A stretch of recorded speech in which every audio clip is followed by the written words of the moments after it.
My name is Dan. I was born in Castro Valley, California, and then we moved to Minneapolis, Minnesota when I was about 3 years old, and we made a home here. We started having or seeing issues with Dan probably in middle school, 7th, 8th grade.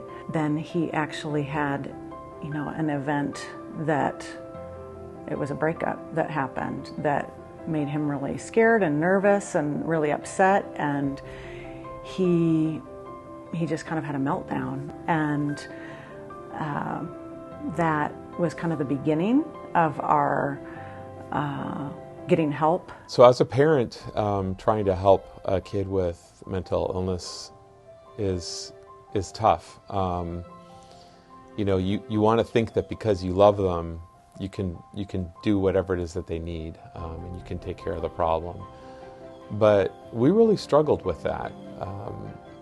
We tried different forms of therapy. We tried being tough. We tried being easy. And ultimately, we saw him going down a path that it was a bit of a spiral, and we didn't know what to do. I like to describe it as feeling alone in a huge crowd. You can be with as many friends as possible, and you just run out, You just don't feel like you're with anybody. You feel like you're alone. You feel like you're alone in the world. And that's a scary feeling because, what are you supposed to do? Surround yourself with more people to make you feel not as much alone? It doesn't really work out that way, so it doesn't feel like you're not alone. It got to a point, frankly, that it was really a matter of life and death, to be honest. Jeremy and I were terrified. We didn't know what to do, right? And you see your kid who desperately needs help, and you don't know what to do for him, and it's a terrible, terrible feeling. We tried a lot of other treatment centers. I would say upwards of 6 or 7. None of them, I like to blame it on them, but it probably was mostly me.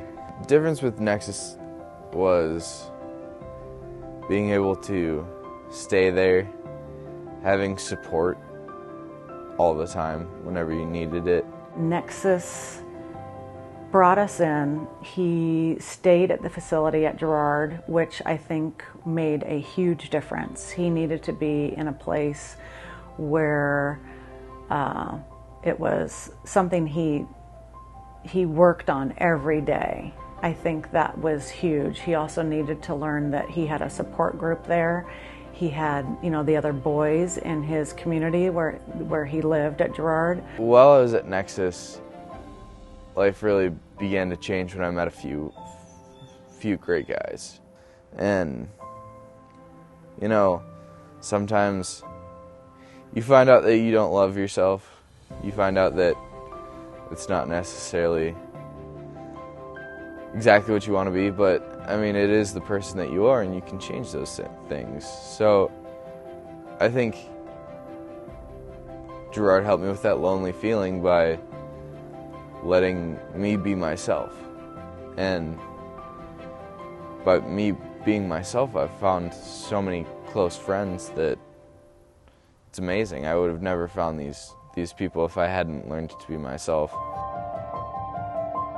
I think it was really important to be a big part of his recovery and to talk to him, because if we didn't learn what he needed, then when he came home, I don't think we could be good for him. We couldn't help to build his strength, and we couldn't understand what he was going through if we didn't make ourselves part of his recovery. It's changed our whole family dynamic. We don't feel like we're walking on eggshells around each other anymore, right? We can have open conversations, and we have deeper empathy for each other, for what each of us are going through.